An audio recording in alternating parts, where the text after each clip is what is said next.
Student, good evening.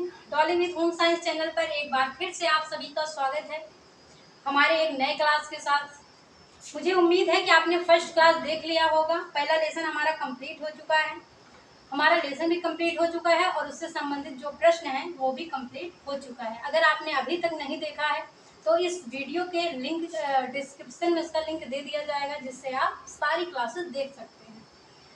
तो आज का हमारा नया लेसन है जो कि 12th होम साइंस का सेकंड चैप्टर है हमारा, नैदानिक पोषण और आहारिकी। ओके, तो आज हम इस लेसन के बारे में डिस्कस करेंगे, बहुत ही अच्छे तरीके से समझेंगे जिससे आपको जल्दी समझ में आए। मेरी कोशिश रहती है कि मैं बिल्कुल आसान भाषा में आपको बताऊं जिससे आपको जल्दी समझ में आ जाए। तो मुझे उम्मीद है आप लोग स्वस्थ होंगे, मस्त होंगे। देन अगर आपने अभी तक सब्सक्राइब नहीं किया तो सब्सक्राइब कर लीजिए, जिससे आपको हर क्लास का नोटिफिकेशन सबसे पहले मिले। तो इसी के साथ हम अपने क्लास को स्टार्ट करते हैं। आज का हमारा लेसन है नैदानिक पोषण और आहारिकी, जिसके बारे में हम डिस्कस करने वाले हैं। तो देन आज का क्लास हम अपना स्टार्ट करते हैं इसी के साथ।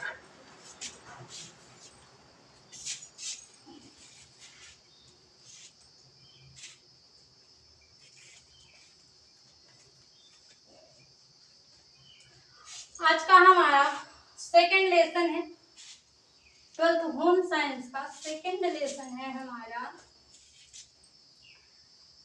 नैदानिक पोषण और आहारिकी है।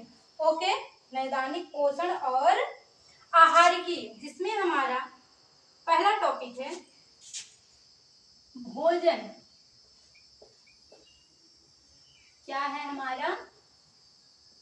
भोजन। भोजन के बारे में हम थोड़ा सा देख लेते हैं।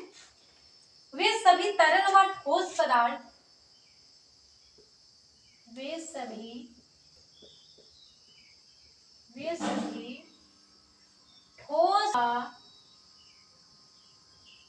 तरल पदार्थ, वे सभी ठोस व तरल पदार्थ जिन्हें मनुष्य खाता है,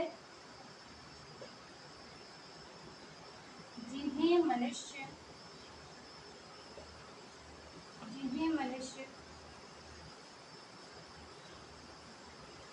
खाता है और अपनी पाचन क्रिया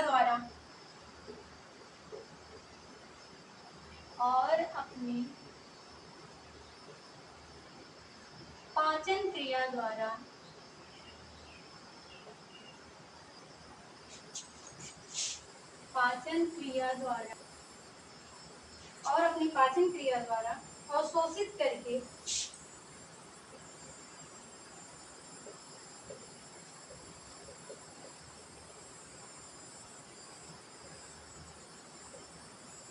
अवशोषित करके विभिन्न शारीरिक कार्यों के लिए विभिन्न शारीरिक कार्यों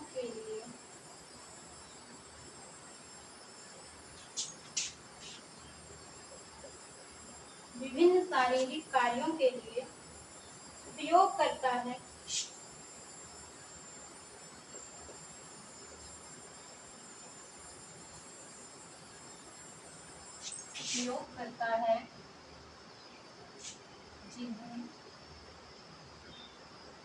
जिसे भोजन कहते हैं।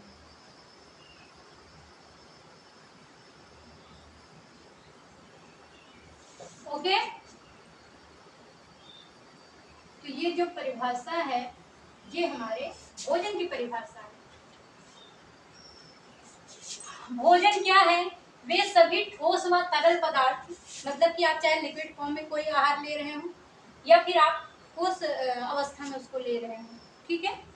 तो सभी ठोस व तरल पदार्थ जिन्हें मनुष्य खाता है और अपनी पाचन क्रिया के द्वारा, खाना पहले हम खाते हैं, देन उसके बाद उसका पाचन होता है, तो पाचन क्रिया के बाद अवशोषित करके विभिन्न कार्यों के लिए उपयोग करता है, जिसे हम भोजन कहते हैं। जब हम कोई आहार ग्रहण करते हैं देन उसके बाद उसकी पाचन क्रिया होती है, खाना है, तो पाचन क्रिया के पश्चात उसमें से जो भी पोषक तत्व हमें मिलते हैं, जो भी विटामिन, प्रोटीन और खनिज लवण हो गए, तो जल जल की जो मात्रा होती है, जो भी हमें पोषक तत्व प्रदान होते हैं भोजन के उपरांत, वो अवशोषित होने के बाद, पाचन क्रिया के बाद अवशोषित होने के बाद शरीर के जो भी विभिन्न अंग हैं जिन्हें जिस चीज की आवश्यकता है प्रकार से सभी अंगों में उसको पहुंचा देते हैं।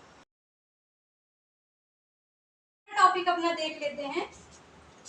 दूसरा टॉपिक है हमारा पोषण। ओके, पहला टॉपिक था हमारा भोजन, देन दूसरा है हमारा पोषण। पोषण के बारे में हम थोड़ा देख लेते हैं। पोषण शरीर को स्वस्थ रखने, पहला पॉइंट है हमारा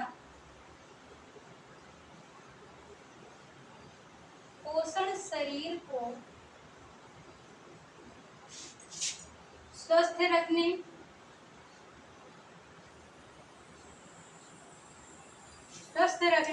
विकसित करने और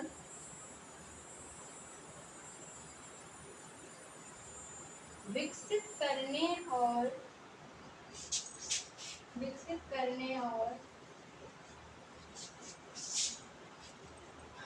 करने और बढ़ने के लिए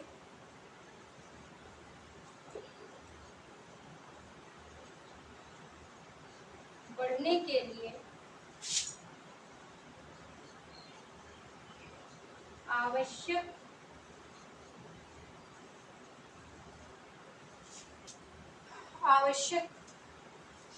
पोषक तत्वों का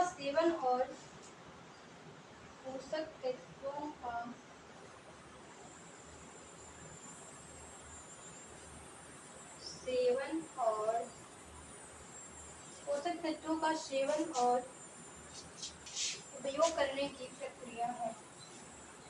उपयोग करने की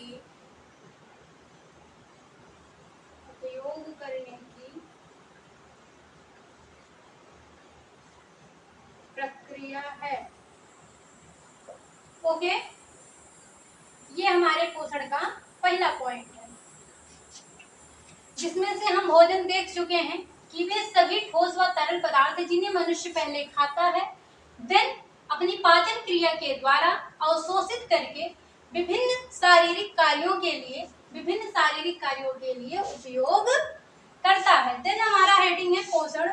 पोषण शरीर को स्वस्थ रखने के लिए, उसके वृद्धि विकास करने के लिए, उसको बढ़ाने के लिए, आगे जो भी आवश्यक पोषक तत्व होते हैं, उनका सेवन व उपयोग करने की जो प्रक्रिया है उसे ही हम पोषण कहते हैं। ओके, ये पोषण के बारे में हमारा पहला पॉइंट हुआ। देन हम अपना दूसरा पॉइंट देख लेते हैं जो कि पोषण से संबंधित है। तो पोषण से संबंधित हमारा पहला पॉइंट हो गया, आप लोग नोट्स जरूर बनाइएगा जिससे आपके सभी क्वेश्चन आसानी से हल हो जाएंगे। ठीक है, तो हमारा दूसरा पॉइंट है पोषण में हमारा दूसरा पॉइंट है भोजन खाद्य पदार्थ और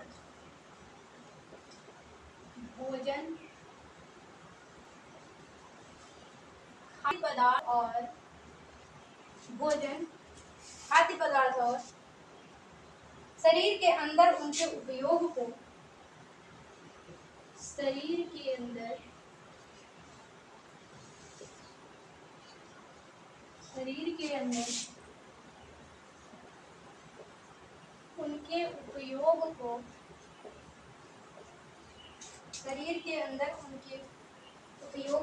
समझने का विज्ञान ही पोषण। ओके, भोजन खाद्य पदार्थ शरीर के अंदर उनके उपयोग समझने का जो विज्ञान है वही हमारा पोषण है। देन हम अपना तीसरा पॉइंट देख लेते हैं जो कि पोषण के अंतर्गत है भोजन। तो हमारा तीसरा पॉइंट है जो कि पोषण से संबंधित है। पोषण सिर्फ खाना नहीं है, पोषण सिर्फ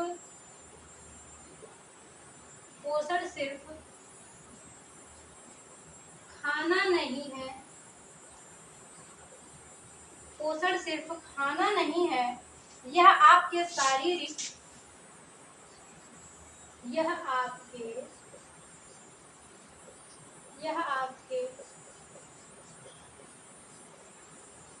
शारीरिक, मानसिक, यह आपके शारीरिक, मानसिक और आर्थिक विकास से जुड़ा हुआ है, और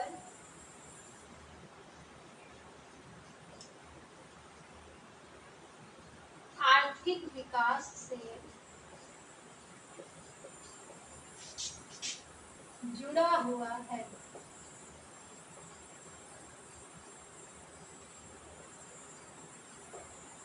जुड़ा हुआ है। ओके, तो ये पोषण से संबंधित हमारे 3 पॉइंट हो गए कि पोषण सिर्फ खाना नहीं होता कि हम खा लिए हमें पोषण मिल गया बस हो गया। पोषण जो है वो सिर्फ खाना नहीं होता, यह आपके शारीरिक, मानसिक और आर्थिक तीनों के विकास से यह जुड़ा हुआ है। अगर आपका पोषण सही है तो ये सारी चीजें आपकी आसानी से हो जाएंगी। जो क्या है कि शारीरिक विकास हुआ आपका, मानसिक विकास हुआ आपका और आर्थिक विकास हुआ आपका। अगर आपका पोषण सही है तो ये सारी क्रियाएं बहुत ही सुचारू रूप से चलती रहेंगी। जब हम इसके आगे देख लेते हैं, ये हो गया हमारा पोषण। इसके आगे हम अपना देख लेते हैं, हमारा आगे का हेडिंग है जो हमने क्या पढ़ा पोषण के बारे में। तो हमें अच्छा पोषण क्यों आवश्यक है इसके बारे में हम थोड़ा सा देख लेते हैं। तो अच्छा पोषण क्यों आवश्यक है हमें? अच्छा पोषण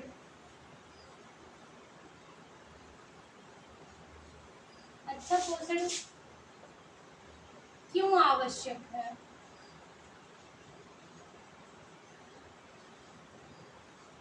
क्यों आवश्यक है? ओके, तो इसके अंतर्गत हम देख लेते हैं कि अच्छा पोषण हमें क्यों आवश्यक है, जिसमें हमारा पहला पॉइंट है, अच्छा पोषण हमें बीमार होने से बचाता है। अच्छा पोषण हमें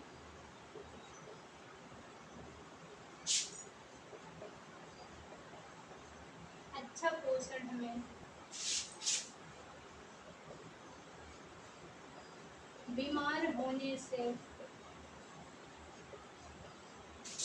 बचाता है। ओके, देन हमारा दूसरा पॉइंट है, पोषण से शरीर में ताकत आती है। पोषण से शरीर में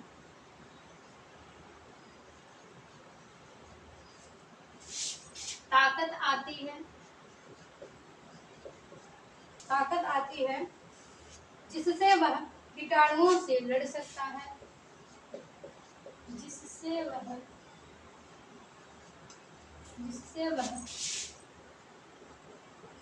कीटाणुओं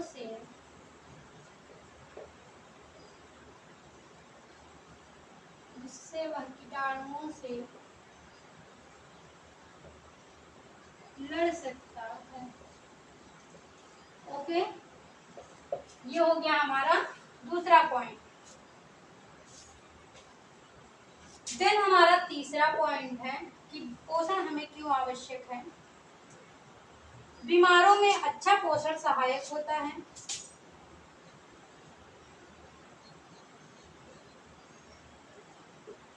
बीमारी में अच्छा पोषण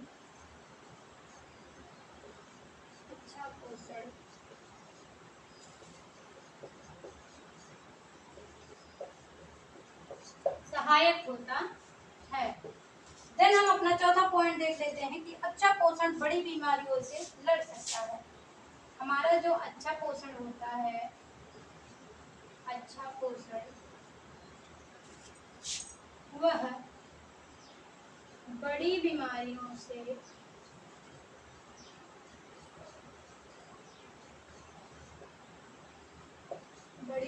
बीमारियों से लड़ सकता है। ओके, तो हमारा पहला पॉइंट हुआ कि अच्छा पोषण हमें क्यों आवश्यक है। तो उसमें से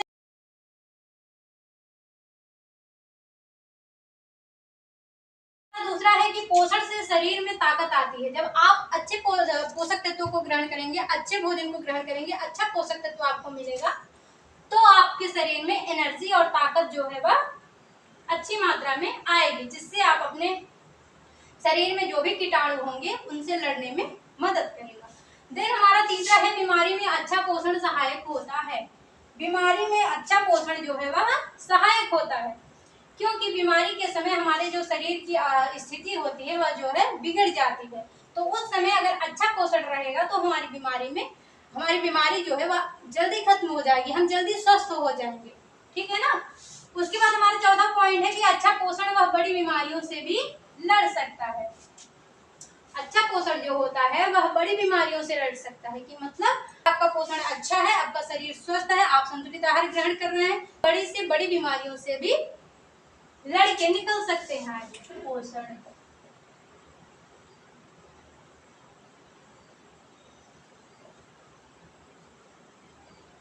निम्न पोषण के प्रभाव। ओके, हमने क्या देखा? अच्छा पोषण। अब हम देख रहे हैं निम्न पोषण, मतलब कि बेकार पोषण जो होता है उससे क्या होता है, क्या प्रभाव पड़ता है हमारे शरीर पर। तो उसके बारे में हम देख लेते हैं। तो हमारा पहला पॉइंट है निम्न पोषण के बारे में, कि उससे लड़ने की जो ताकत वह कम हो जाती है, रोगों से लड़ने की जो ताकत है कम हो जाती है।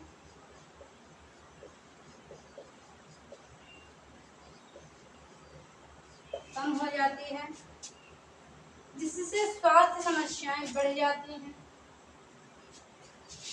जिससे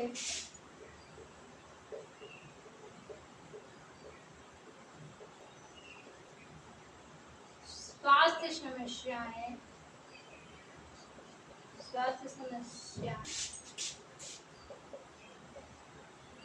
बढ़ जाती हैं। ओके, हमारा दूसरा पॉइंट है शरीर धीरे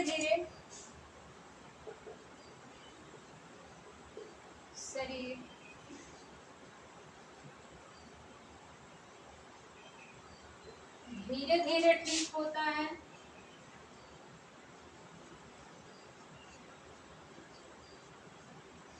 ओके, देन हमारा तीसरा पॉइंट है शरीर दवाओं को पूरी तरह से काम में नहीं ला पाता।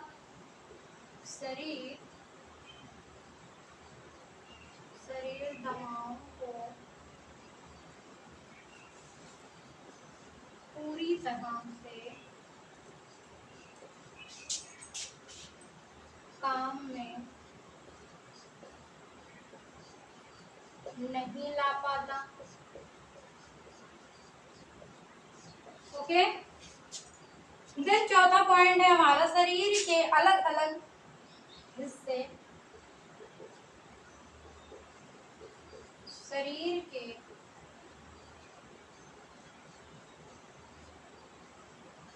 अलग अलग हिस्से शरीर के अलग अलग हिस्से बच्चे से काम नहीं करते। शरीर के अलग अलग हिस्से अच्छे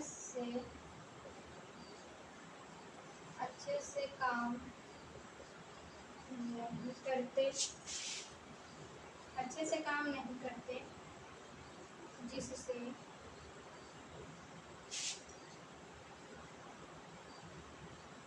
स्वास्थ्य समस्याएं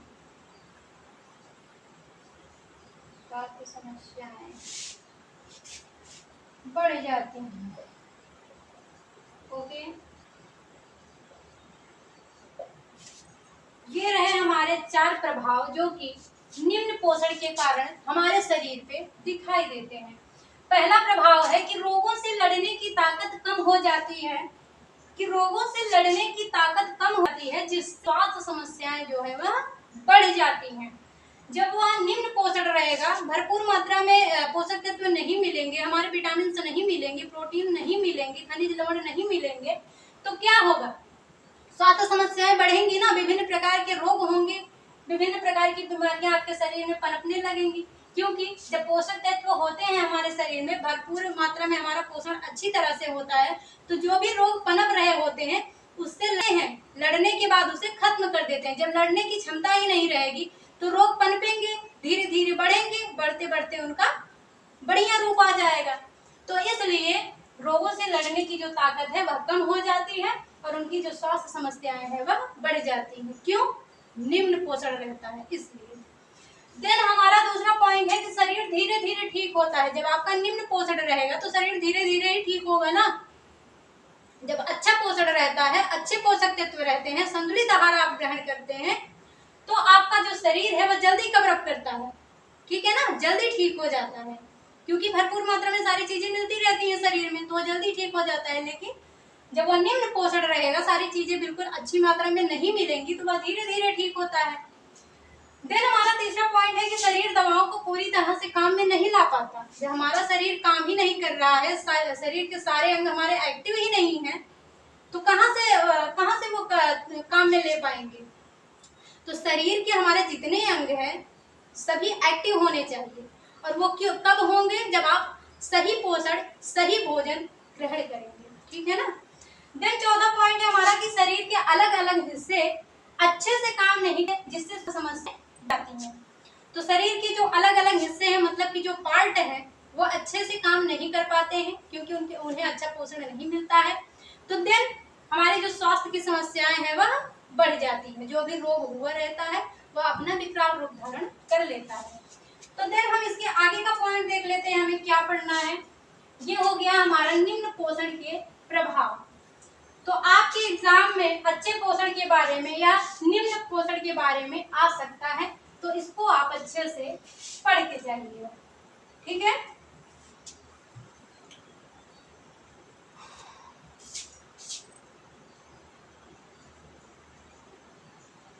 अच्छा आहार,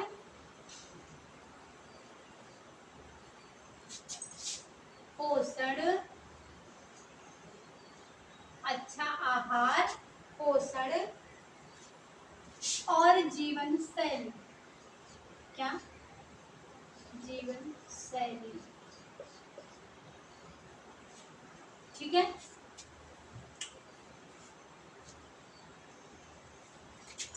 तो जब आप अच्छा आहार ग्रहण करेंगे, आप अच्छा पोषण आपको प्राप्त होगा, और आप जो आपकी जो जीवन शैली है वह आप अच्छी रखेंगे, ठीक है, अच्छी जीवन शैली, ठीक है। जीवन शैली जो अगर आप अच्छी रखेंगे तो उसके परिणाम स्वरूप क्या होगा?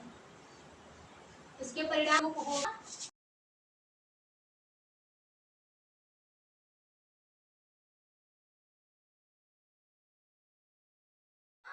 कि आपको लंबी जीवन और रोग मुक्त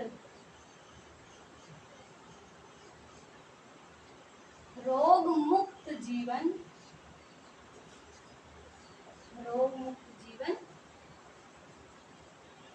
प्राप्त होगा।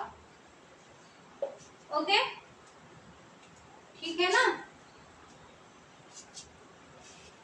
अगर आप अच्छा आहार ग्रहण करते हैं, अच्छा पोषण आपको प्राप्त हो रहा है, आपकी जीवन शैली जो है वह अच्छे से है, तो उसका परिणाम होगा कि आपको लंबा जीवन मिलेगा प्लस रोग मुक्त जीवन मिलेगा। आपके शरीर में कोई भी रोग, कोई भी समस्याएं जो कि स्वास्थ्य से संबंधित है वह नहीं होंगी।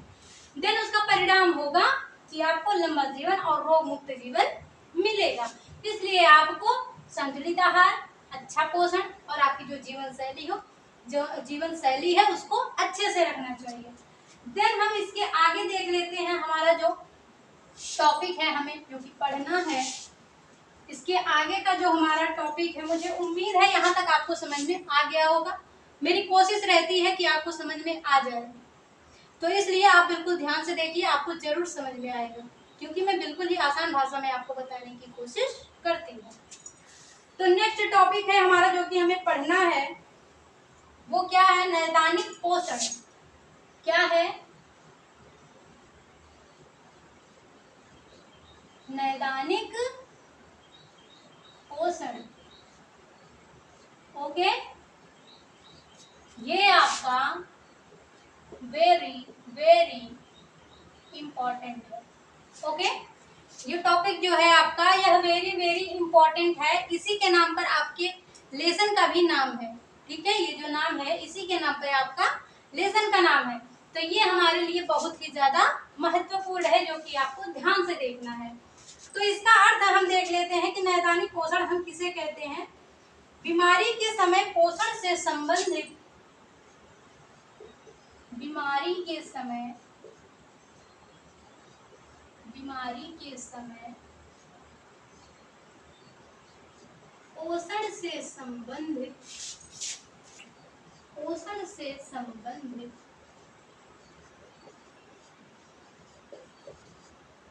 पोषण से संबंधित जो विशेष देखभाल की जाती है, जो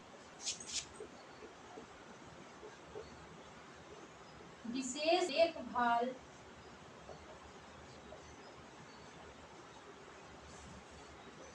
की जाती है, की जाती है, उसे ही, उसे ही नैदानिक पोषण, नैदानिक पोषण कहते हैं। ओके, तो हमारा यह क्या है? नैदानिक पोषण। ठीक है, तो नैदानिक पोषण हमारे लिए बहुत ही इंपॉर्टेंट टॉपिक है। तो नैदानिक पोषण का मतलब क्या होता है कि बीमारी के समय पोषण से संबंधित, बीमारी के समय पोषण से संबंधित जो विशेष देखभाल की जाती है, जो बीमार रहता है उसे ही नैदानिक पोषण कहते हैं। ठीक है, जब कोई व्यक्ति बीमार होता है, जब कोई व्यक्ति बीमार होता है तो विशेष प्रकार से उसकी देखभाल की जाती है। हाँ, इसे ये खिलाना चाहिए, डॉक्टर ने बताया है इसे ये खिलाना चाहिए, ये इतनी मात्रा में इन्हें देना है, दवाओं का टाइम ये है, इतने टाइम पर दे, इतने टाइम पर ये खिलाना है, वो खिलाना है। ये जो विशेष देखभाल की है एक रोगी का, एक बीमार व्यक्ति का, उसी देखभाल को ही हम नैदानिक पोषण कहते हैं, क्योंकि उसी पोषण के द्वारा उसका निदान हो जाएगा। ठीक है, इसलिए इसे नैदानिक पोषण कहते हैं। देन इसके आगे हम देख लेते हैं, ये बहुत ही इंपॉर्टेंट था, इसको आप रखिएगा क्योंकि आपके एग्जाम में यह जरूर आएगा। ठीक है, जो कि हमेशा से आता रहा है। तो ये जो नैदानिक पोषण है, जो विशेष प्रकार का पोषण एक रोगी के लिए किया जाता है, उसका प्रबंधन कौन करता है? मतलब कि वो जो विशेष देखभाल होती है उसके बारे में सबको तो पता नहीं कितना देना है, क्या नहीं देना, तो उसका प्रबंधन कौन करता है उसके बारे में देख लेते हैं। प्रबंधन, जो विशेष प्रबंधन होता है,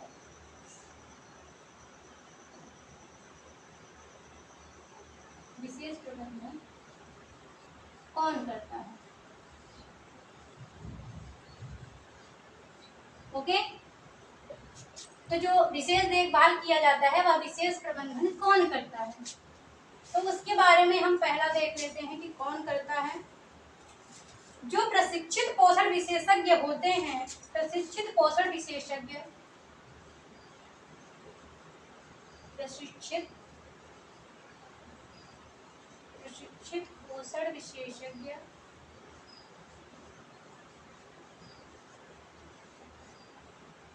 प्रशिक्षित पोषण विशेषज्ञ जो होते हैं, जो मरीज की बीमारी के अनुसार, जो मरीज की बीमारी के अनुसार, बीमारी के अनुसार जो बीमारी के अनुसार पोषण योजना बनाते हैं। क्या बनाते हैं? पोषण योजना। ओके, बनाते हैं। ओके, तो पोषण प्रबंधन जो विशेष प्रकार से एक रोगी की देखभाल की जाती है, वह प्रबंधन कौन करता है? प्रशिक्षित पोषण विशेषज्ञ। मतलब कि पोषण के बारे में जो विशेषज्ञ होते हैं, जो प्रशिक्षित होते हैं उसके बारे में, स्पेशलिस्ट जो होते हैं, वो जैसा मरीज रहता है उसी उसके कंडीशन के अनुसार, जैसे उसकी स्थिति रहती है उसके अनुसार उसे किस चीज की आवश्यकता है, उसे कौन सी बीमारी है, किस मात्रा में क्या देना चाहिए जिससे बीमारी जल्दी ठीक हो जाए। तो इन सारी चीजों के बारे में जो विशेषज्ञ होते हैं, जिन्हें बहुत ही अच्छी तरह से पता होता है, वही इन पोषण का जो है वह प्रबंधन करते हैं। देन हमारा दूसरा पॉइंट है, दूसरे पॉइंट के बारे में हम देख लेते हैं कि वे एक व्यवस्थित विधि से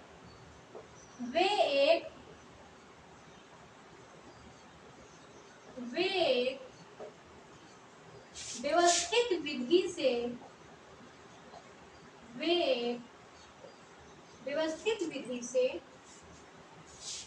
काम करते हैं। देन काम करते हैं मरीज को पूरी पोषण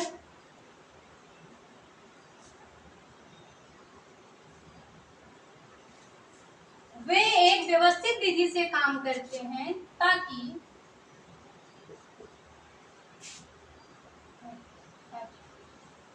मरीज को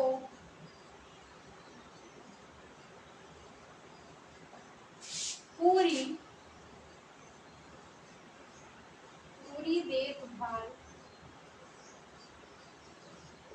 अच्छे से मिल सके।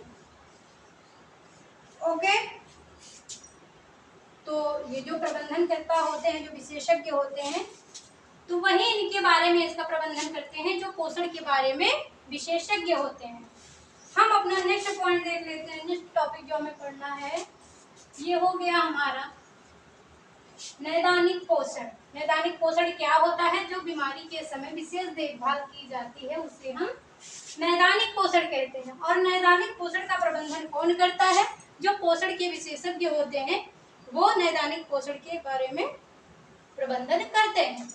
नेक्स्ट टॉपिक है हमारा आहारिकी। ओके, क्या है? आहारिकी। ये भी हमारा वेरी वेरी इंपॉर्टेंट होगा।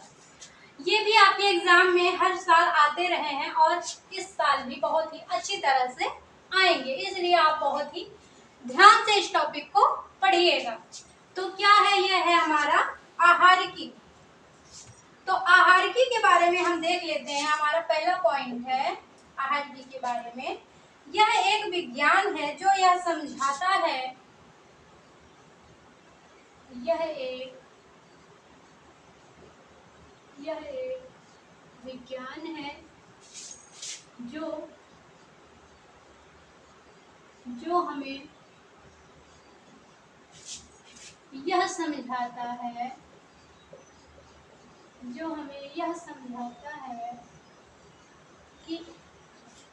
समझाता है कि भोजन और पोषण हमारे शरीर भोजन और पोषण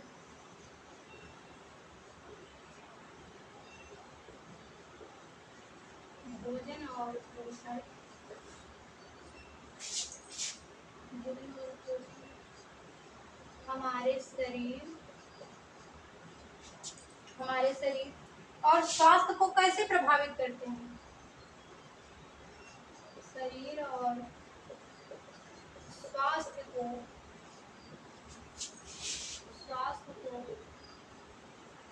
कैसे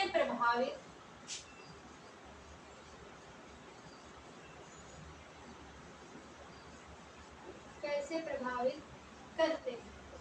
ओके, तो हमारा पहला पॉइंट है आहारिकी में कि आहारिकी क्या है।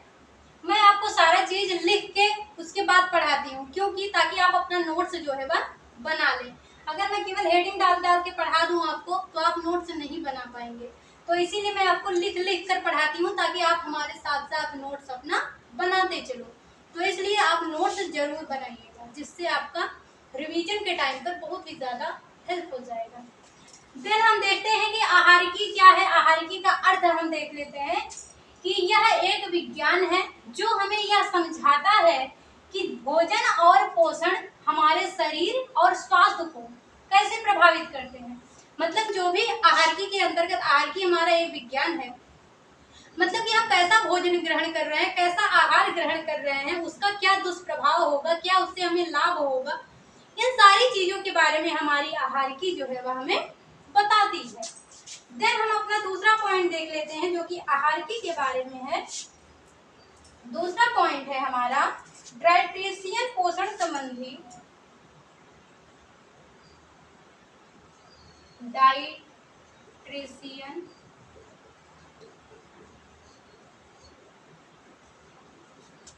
डाइट्रिशियन पोषण संबंधित, डाइट्रिशियन पोषण संबंधित, पोषण संबंधित समस्याओं का मूल्यांकन करके, समस्याओं का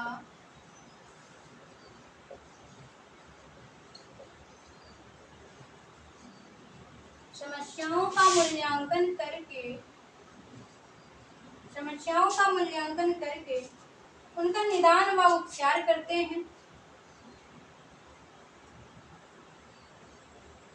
उनका निदान व उपचार करते हैं, उपचार करते हैं। वे व्यक्तिगत डाइट योजना बनाते हैं। वो व्यक्तिगत डाइट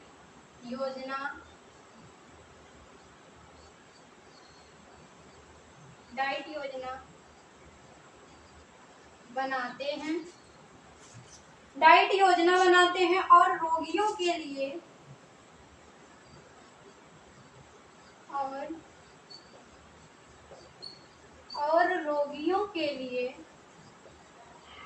रोगियों के लिए सही पोषण का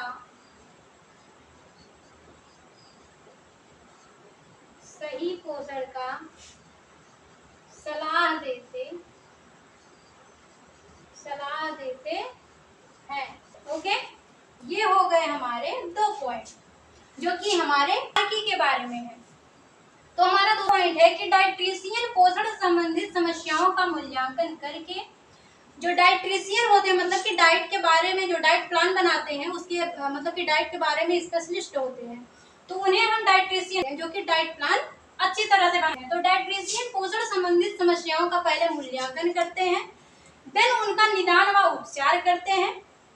मतलब कि जैसे कोई एक रोगी है तो पहले उसके जो उसके अंदर रोग है, जो उसे समस्या है, उसके बारे में पहले वह देखेगा, जो डाइट्रिशियन होगा, ठीक है। देन उसके बाद उसके निदान और उपचार के बारे में, मतलब कि उनका जो रोग है वो कैसे खत्म होगा, उसका उपचार क्या है, तो उसके बारे में देखेगा। पहले वह रोगी के बारे में रोग देखेगा तो उसके अंदर रोग है, देन उसका डाइट्रिशियन ये देखेगा कि उनका जो रोग है वह कैसे खत्म हो सकता है, उनका उपचार क्या, क्या दवाएं हैं, कौन सा प्रोसेस है जिसके द्वारा उनका रोग खत्म हो सकता है। तो देन उसके बाद उनका व्यक्तिगत योजना, डाइट योजना बनाते हैं। व्यक्तिगत डाइट योजना का मतलब है कि उनका पर्सनल, मतलब केवल उन्हीं के लिए डाइट प्लान बनाते हैं जो कि केवल वही यूज करेगा जो कि रोगी है, ठीक है ना। रोगी के लिए पर्सनल डाइट बनाता है डाइट्रिशियन, जो केवल रोगी यूज करता है, जिससे वह उसके स्वास्थ्य में जल्दी सुधार आ जाए, ठीक। उसके बाद और रोगियों के लिए सही पोषण का सलाह देते हैं, जो रोगी है उसको क्या खाना चाहिए, क्या नहीं खाना चाहिए, कौन सी दवाएं खानी है, कैसे उनका सारा कुछ जो भी रोग से संबंधित जो भी उनकी क्रियाएं हैं उनके बारे में सारा कुछ जो डाइट्रिशियन होता है वह सारा कुछ अच्छे पोषण के बारे में सलाह देता है। तो वही हो गया हमारा डाइट्रेशियन। तो आहार की हमारे लिए बहुत ही ज़्यादा महत्वपूर्ण है, जिसके द्वारा हम समझते हैं कि हमें क्या खाना है, क्या नहीं खाना है, क्या दुष्परिणाम होगा, क्या लाभ होगा। इन सारी चीज़ों के बारे में हमें आहार की से ही पता चलता है। तो देन अब हम इसके आगे देख लेते हैं।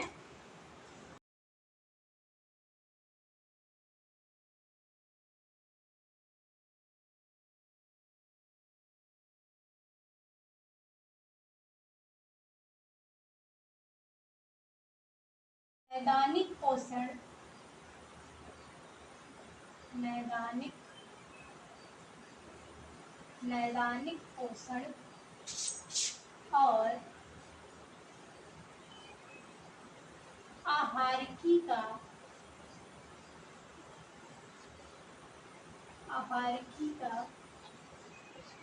महत्व। ओके, ये हो गई हमारी हेडिंग। नैदानिक पोषण आप जानते ही हैं, और आहारिकी जो अभी मैंने आपको पढ़ाया। तो दो का क्या महत्व हमारे जीवन में, तो उसी के बारे में हम देख रहे हैं कि नैदानिक पोषण और आहारिकी का क्या है, जिसमें हमारी पहली हेडिंग है हमारी कि बीमारी की रोकथाम में भूमिका। पहली महत्व जो है वह है बीमारी के रोकथाम में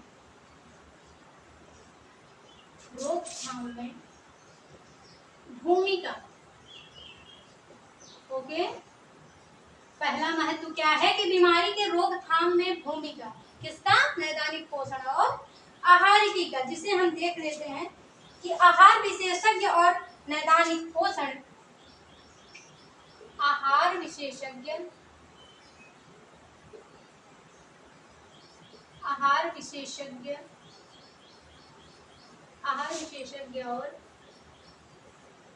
नैदानिक पोषण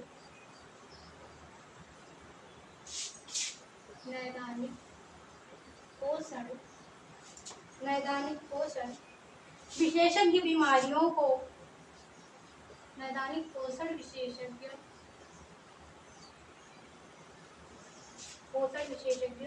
बीमारियों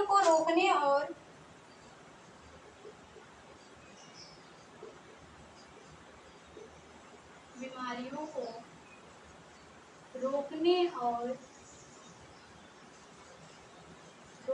और अच्छा स्वास्थ्य बनाए रखने में मदद करते हैं। अच्छा स्वास्थ्य बनाए रखने में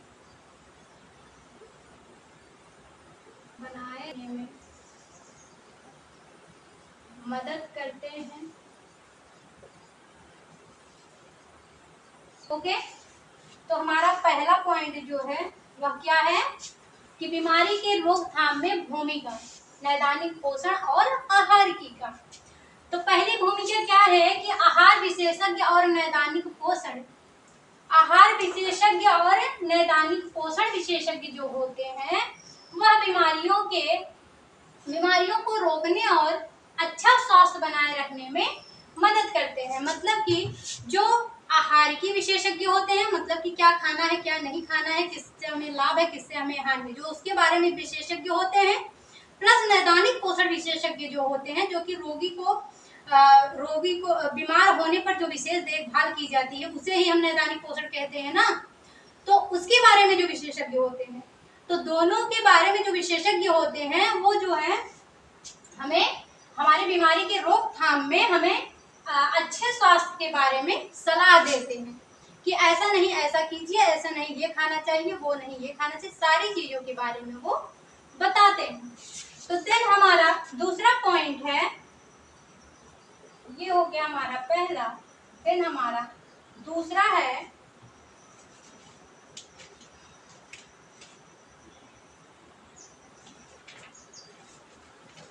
दूसरा पॉइंट है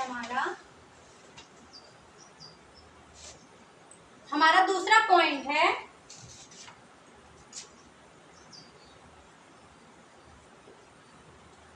नई और गंभीर बीमारियां बढ़ रही हैं। नई और गंभीर बीमारियां गंभीर बीमारियां बढ़ रही हैं।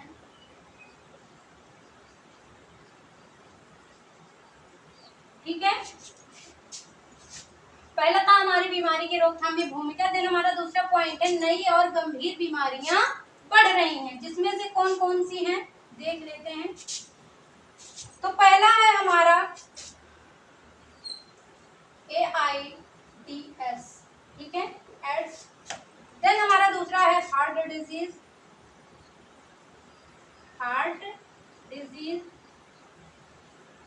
ठीक है। देन तीसरा है हमारा स्ट्रेस, ये नई बीमारियां हैं सब, स्ट्रेस और डायबिटीज जैसी बीमारियां, और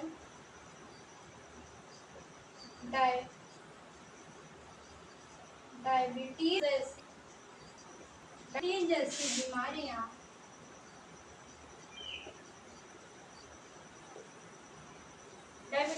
बीमारियां बढ़ रही हैं। इनके प्रबंधन में बढ़ रही हैं।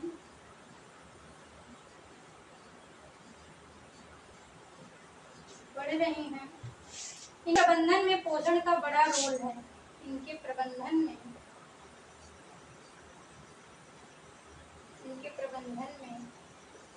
पोषण का, किसका, पोषण का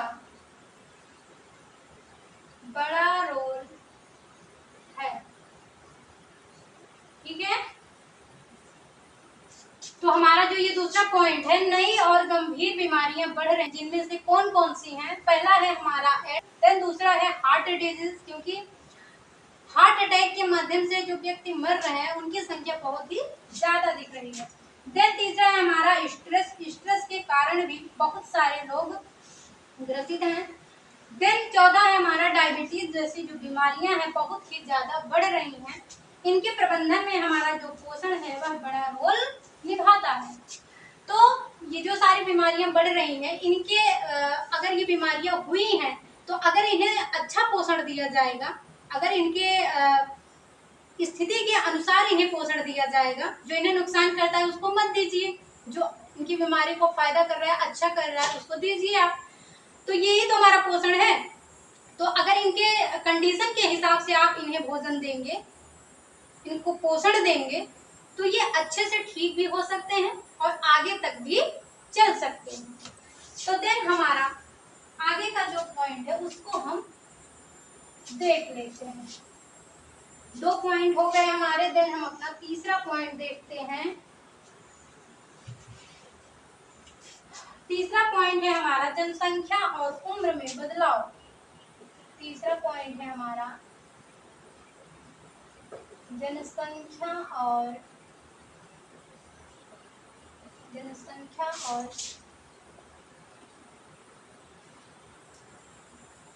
उम्र में बदलाव। ओके, तीसरा पॉइंट हमारा क्या है, बुजुर्गों और बच्चों की संख्या बढ़ने से, बुजुर्गों और बच्चों की संख्या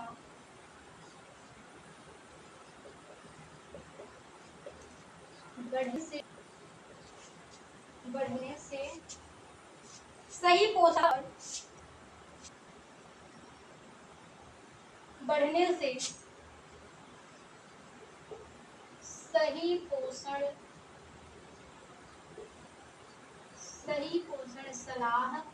सही पोषण सलाह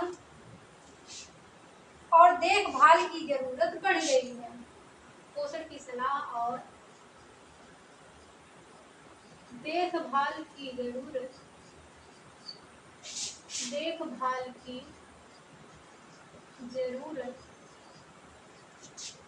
बढ़ गई है।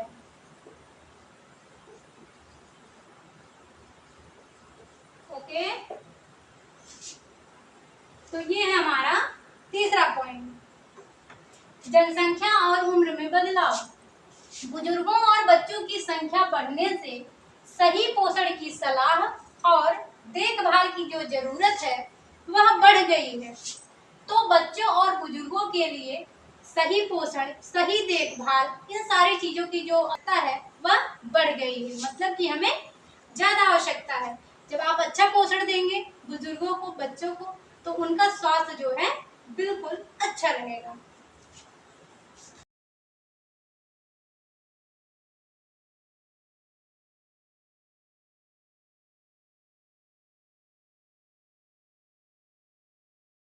है समस्या और उम्र में बदलाव। देन हम अपना चौथा पॉइंट देख लेते हैं। चौथा पॉइंट है हमारा बीमारी के अनुसार आहार प्रबंधन। बीमारी के अनुसार, बीमारी के अनुसार, बीमारी के अनुसार आहार प्रबंधन।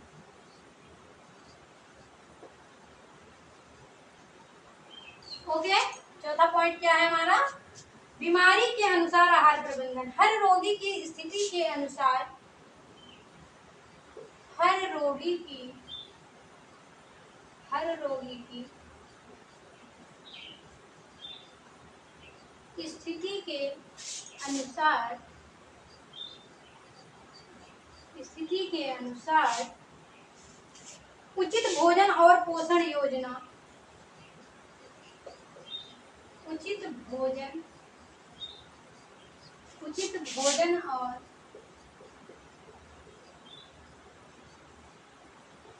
पोषण की योजना,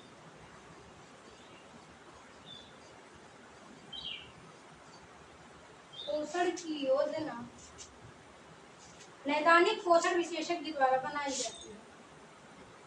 नैदानिक पोषण विशेषज्ञ, पोषण विशेषज्ञ द्वारा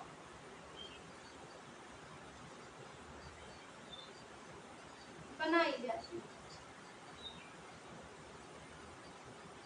ओके, तो हमारा चौथा पॉइंट क्या है कि बीमारी के अनुसार आहार प्रबंधन। बीमारी के अनुसार आहार प्रबंधन का मतलब है कि जो रोग उसको हुआ रहे, जैसा उसका शरीर की स्थिति रहती है उसी के अनुसार उसका पोषण और ग्रहण करने की जो योजना होती है, क्या उसको ग्रहण करना है, क्या नहीं खाना है, क्या नहीं खाना है, इन सारी चीजों के बारे में जो नैदानिक पोषण विशेषज्ञ होते हैं, जो नैदानिक पोषण विशेषज्ञ होते हैं, इन सारी चीजों के बारे में प्रबंधन करते हैं, जिससे रोगी जो है वह जल्दी ठीक हो जाता है, स्वस्थ हो जाता है, देन का स्वास्थ्य हमेशा के लिए अच्छा हो जाता है। अब इसके बाद हम अपना आगे देख लेते हैं। मुझे उम्मीद है कि आप लोग नोट्स बना रहे होंगे। नोट्स बनाएंगे तो आपके लिए ही फायदेमंद होने वाला है, तो आप नोट्स जरूर बनाइए। देन हमारा पांचवा पॉइंट है, देन हमारा पांचवा पॉइंट है तकनीकी और शोध। नई तकनीकी, नई तकनीकी और शोध। ओके, नई तकनीकी और शोध के बारे में है नए तरीकों, खाद्य पदार्थों,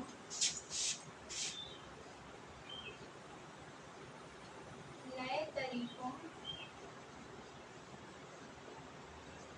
खाद्य पदार्थों,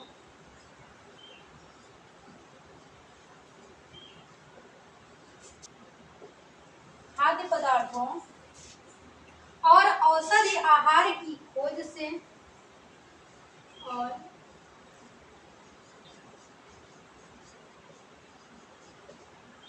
औषधि, औषधि आहार की खोज से, खोज से पोषण उपचार का विकास हुआ है। पोषण विकास,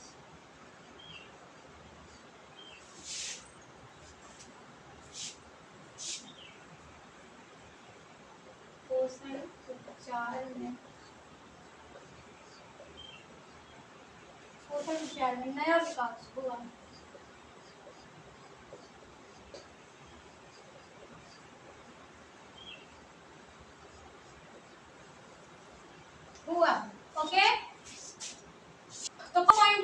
नई तकनीक और ये पोषण आहार महत्व पढ़ना। तो हमारा पांचवा पॉइंट है नई तकनीकी और शोध। नए तरीके खाद्य पदार्थों और औषधि आहार की खोज से पोषण उपचार में नया विकास हुआ है। तो जिस तरह से आज का जो डेवलपमेंट हुआ है, जिस हिसाब से नए नए रोग उत्पन्न हो रहे हैं, उसी तरह से खोज के माध्यम से उनकी दवाओं के बारे में, नई नई रोगों के बारे में, नए नए औषधि के बारे में खोज हो रहा है, डेवलपमेंट हो रही है, जिससे इनके उपचार के बारे में, एक नए नए दवाओं के बारे में, जिस प्रकार से नए नए दवाओं के बारे में पता चल रहा है, खोज की जा रही है, उसी प्रकार से नए नए रोगों के बारे में भी खोज की जा रही है। इस प्रकार से रोग के माध्यम से उनकी दवाओं के बारे में भी खोज की जा रही है, जिससे अच्छी दवाओं को दिया जा सके, अच्छे पोषण के साथ दिया जा सके, जिससे जो रोगी है वह जल्द से जल्द स्वस्थ हो सके। ठीक है, देन हम इसके आगे अपना छठा पॉइंट देख लेते हैं। नैदानिक पोषण और आहारिकी के महत्व में हमारा 5 पॉइंट हो गया है। देन हम छठवां देख रहे हैं। हमारा छठा पॉइंट है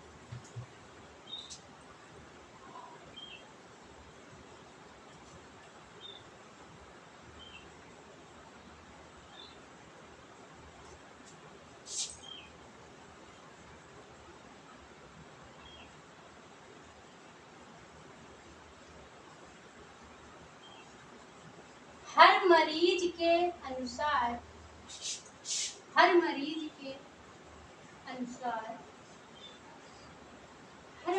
के अनुसार योजना। ओके, तो इसमें यही बताया गया है कि हर मरीज के अनुसार योजना, मतलब कि जैसा मरीज है, उसको जैसा रोग है, उसी प्रकार से उसका योजना, आहार योजना, जो नैदानिक पोषण विशेषज्ञ होते हैं या फिर आहारिकी पोषण विशेषज्ञ होते हैं, उसी प्रकार से उनका डाइट प्लान बनाते हैं। ठीक है, इसके आगे हम देख लेते हैं। ठीक है, इसके आगे का जो हमारा हेडिंग है वो है नैदानिक पोषण के क्षेत्र में तरक्की। ओके, हमारी नेक्स्ट हेडिंग है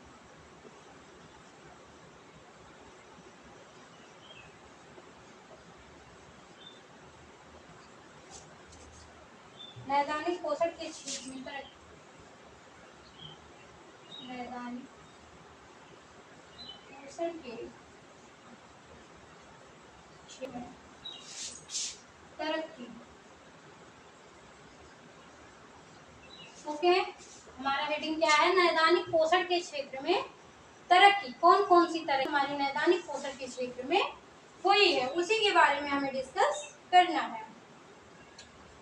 तो देन हम अपना देख लेते हैं पहला पॉइंट। हमारा पहला पॉइंट है भारतीय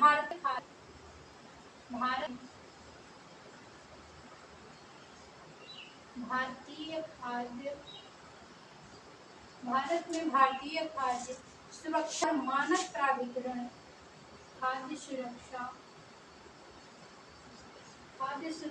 और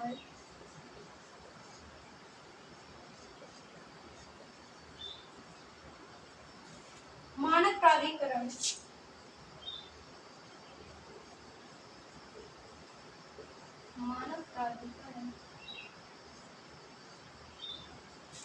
क्या है हमारा?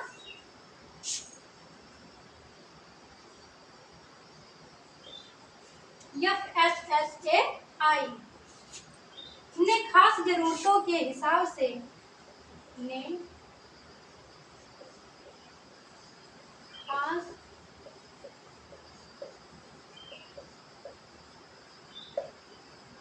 खास हिसाब से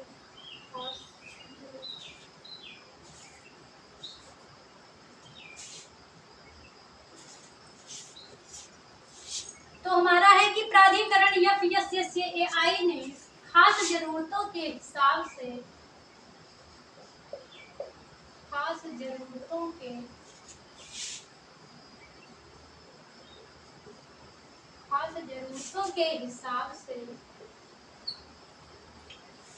भोजन तैयार करने के लिए कुछ दिशा निर्देश बनाए हैं।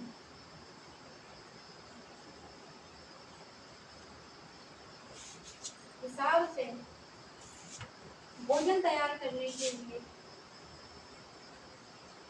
भोजन तैयार करने के लिए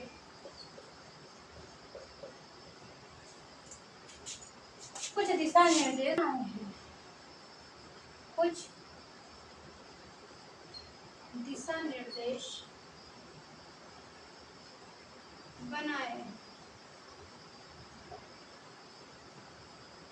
ओके, जिसे हम देख लेते हैं।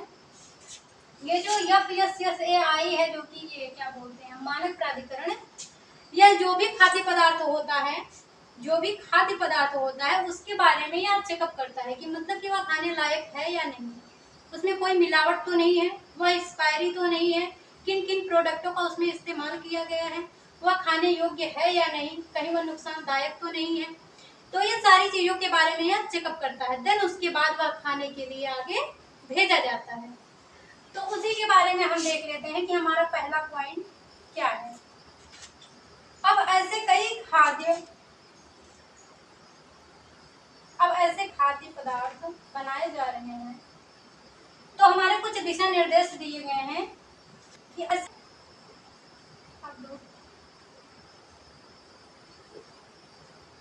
अब ऐसे कई खाद्य पदार्थ अब ऐसे कई खाद्य पदार्थ अब ऐसे कई खाद्य पदार्थ बनाए जा रहे हैं,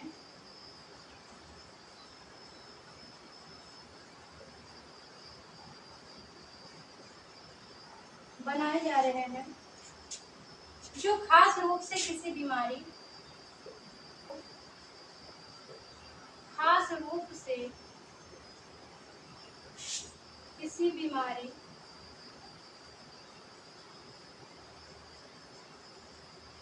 किसी बीमारी या शारीरिक कमी को दूर करने के लिए होते हैं, या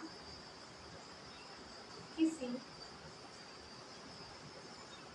शारीरिक शारीरिक कमी को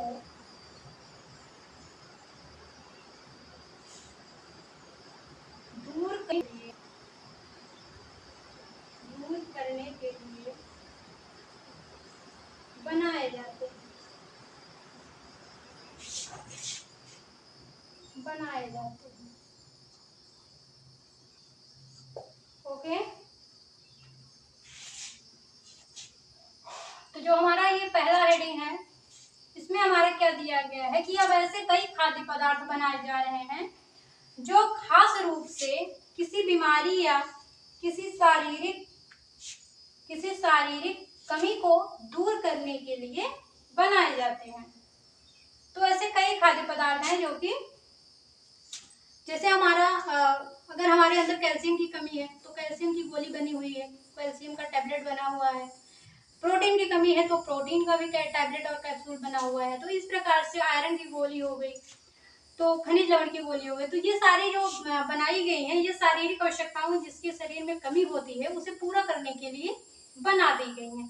तो उसी के बारे में बताया गया है कि अब ऐसे भी कई खाद्य पदार्थ बनाए जा रहे हैं जो खास रूप से किसी जरूरत के लिए, मतलब कि एक व्यक्ति को खास रूप से उसके शरीर में उसकी आवश्यकता है, जैसे कि प्रोटीन की कमी, कैल्शियम की कमी। तो खास रूप से जब कमी होता है तो उनकी शारीरिक आवश्यकताएं जो हैं उनके हिसाब से वो गोली, वो कैप्सूल, टैबलेट उन्हें दिया जाता है। तो देन हम अब इसके आगे देख लेते हैं क्या दिया गया है। हमारा पहला पॉइंट हो गया, देन अब हम इसके आगे देख लेते हैं। पहला पॉइंट हमारा हो गया, दूसरा है हमारा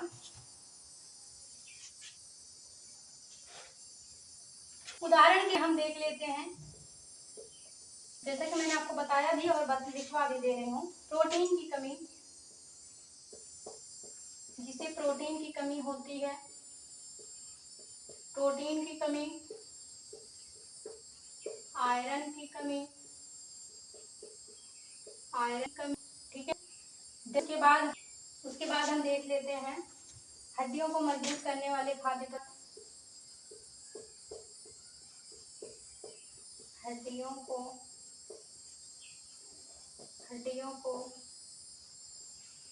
मजबूत बनाने वाले खाद्य पदार्थ। ठीक है, तो इस प्रकार से बहुत सारे खाद्य पदार्थ बनाए जा रहे हैं जिसे जिस चीज की कमी होती है वह कैप्सूल टैबलेट खा के अपनी आवश्यकता जो है पूरी कर लेता है। तो देन इसके आगे हम दे रहे हैं दूसरी हेडिंग है हमारी ऐसे खाद्य पदार्थों की विशेषताएं।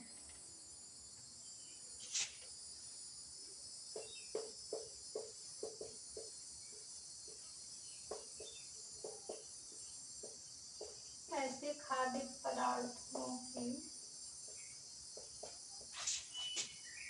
विशेषताएं। ओके, ऐसे खाद्य पदार्थों की विशेषताएं। तो जिसे देख लेते हैं, पहला पॉइंट है हमारा, उसमें कोई एक या अधिक पोषक तत्व जाते हैं। उसमें कोई एक या, हमारा पहला पॉइंट है कि उसमें कोई एक या एक से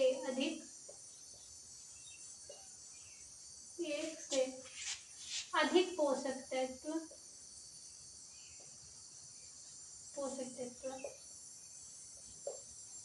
डाले जाते हैं। अधिक पोषक तत्व डाले जाते हैं,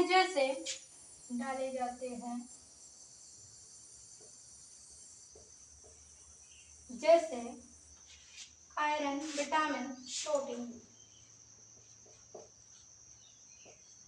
आयरन, विटामिन,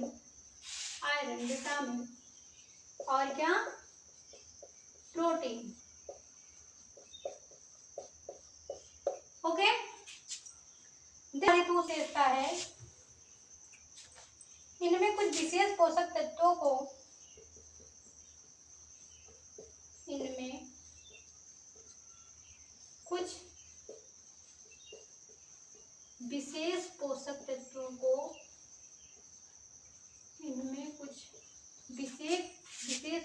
तत्वों को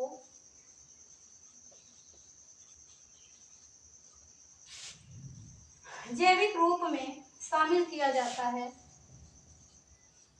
जैविक रूप में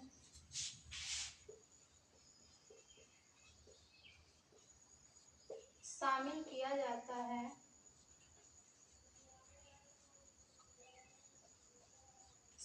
जाता है। शरीर उसको आसानी से पचा और इस्तेमाल कर सके। शरीर उसको आसानी से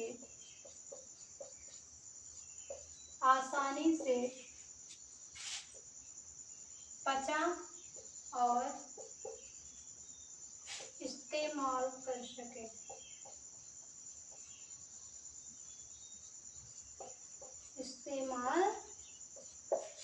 सके। ओके,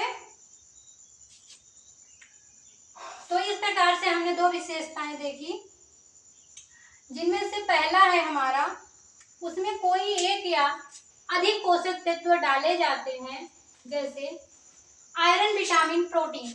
जब प्रोटीन या कैल्शियम या आयरन की जो गोली बनाई जाती है उसमें विशेष रूप से एक या दो पोषक तत्व डाले जाते हैं जो उनकी आवश्यकताओं की पूर्ति करते हो। तो फिर दूसरी विशेषता है कि इनमें कुछ विशेष पोषक तत्वों को जैविक रूप में मिलाया जाता है। ठीक है, जैविक रूप में मिलाया जाता है जिससे उनके शरीर में वह आसानी से पच सके और वह उसको आसानी से इस्तेमाल कर सके। जो प्रोटीन के लिए कैल्शियम और गोली बनती है उनके शरीर के हिसाब से बनाया जाता है ताकि वह आसानी से खा सके उसको और उनके अंदर वह मतलब कि पच जाए, कोई साइड इफेक्ट ना हो। देन उसके बाद उसको वह आसानी से इस्तेमाल कर सके जिसमें कोई कठिनाई ना आए। तो यह उसकी विशेषताएं हैं जो वो गोली और टैबलेट बनाया जाता है। तो देन अब हम अपना तीसरा पॉइंट देख लेते हैं। आप लोग ये सारी चीजें नोट करते जाइएगा क्योंकि आपके एग्जाम में आने वाला है। ओके, देन हमारा तीसरा पॉइंट है, तीसरा पॉइंट हम अपना देख लेते हैं। अन्य खाने से कुछ अधिक होता है, इनका मूल्य, इनका मूल्य जो है प्राइस, इनका जो मूल्य है अन्य खानों, अन्य पदार्थों से, ठीक है, इनका जो मूल्य होता है वह अन्य खाने के कुछ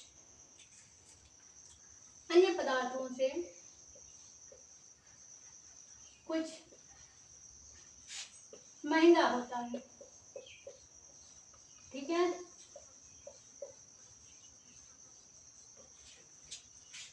देन हम अपना चौथा देख लेते हैं। चौथा है हमारा कुछ खाने के उत्पाद, कुछ खाने के उत्पाद, कुछ खाने के उत्पाद खास मरीजों के लिए बनाए जाते हैं,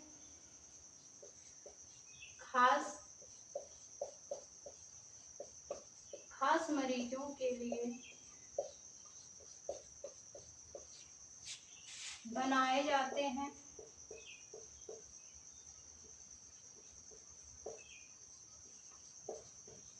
खास मरीजों के लिए बनाए जाते हैं जिन्हें खुद से नहीं पचता या खास डाइट चाहिए, जिन्हें खुद से नहीं पचता, जिन्हें खुद से नहीं पचता या खास डाइट चाहिए, या खास डाइट चाहिए। ओके, तो ये 4 पॉइंट हो गए हमारे विशेषताओं के बारे में। ठीक है, कुछ खाने के जो उत्पाद होते हैं वह खास मरीजों के लिए बनाए जाते हैं, जिन्हें खुद से नहीं पचता वह कुछ खास डाइट उन्हें लेना पड़ता है अलग से, जिसका आसान से पच जाए। अब हम आगे देख लेते हैं उत्पादों का उदाहरण। देख लेते हैं उत्पादों का उदाहरण।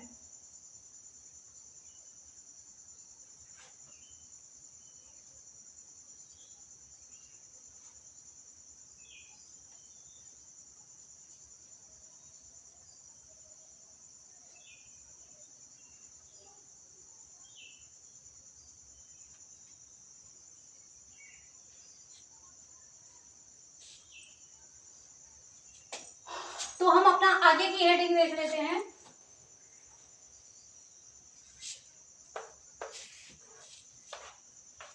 इसके आगे की हमारी हेडिंग है जिसे हमें पढ़ना है, वह हेडिंग है उदाहरण का महत्व, उत्पादों का महत्व। क्या है? उत्पादों का महत्व। ओके, जिसमें हमारा पहला पॉइंट है डॉक्टर की सलाह पर लिए जाने वाले पाउडर, डॉक्टर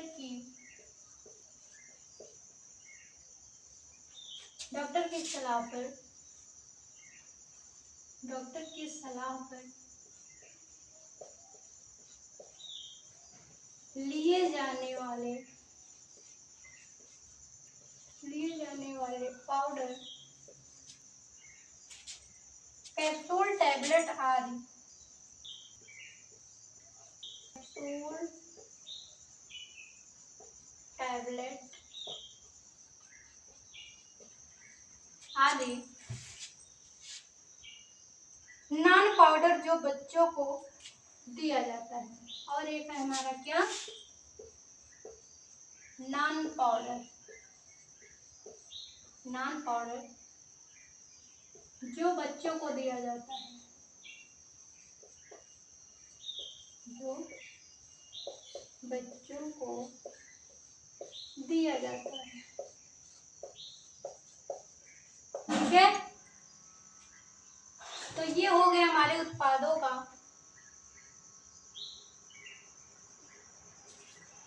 सॉरी, ये महत्व नहीं उदाहरण है, उत्पादों का उदाहरण, उत्पादों का उदाहरण,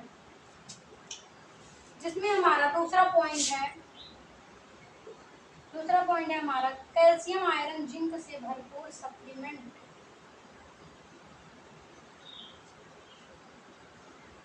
calcium iron zinc, iron zinc से भरपूर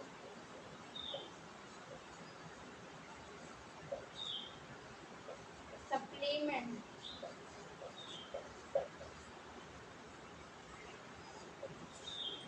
ओके,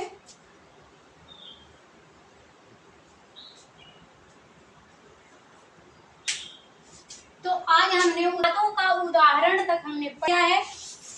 अब ये हमारा पार्ट फर्स्ट है। देन इसके बाद अगले क्लास में आपको सेकंड जो है वो पढ़ाया जाएगा। अगर दोनों साथ में पढ़ाऊंगी तो आप बोर हो जाएंगे और क्लास भी काफ़ी लंबी हो जाएगी, तो आप थोड़ा थोड़ा पढ़ेंगे तो आपको अच्छे से समझ में आएगा। तो देन आज का क्लास हमारा यहीं तक है। मिलते हैं नेक्स्ट क्लास में पार्ट 2 के साथ। ओके, आप लोग तब तक स्वस्थ रहिए, मस्त रहिए, और जो क्लास है उसको अच्छे से पढ़िए, अपने दोस्तों के साथ शेयर कीजिए, अपना सिलेबस कवर कीजिए। देन चैनल को सब्सक्राइब करके रखिए, जिससे हर क्लास का नोटिफिकेशन आपको सबसे पहले मिले। तो आज का क्लास हम स्टॉप करते हैं। जय हिंद, जय भारत।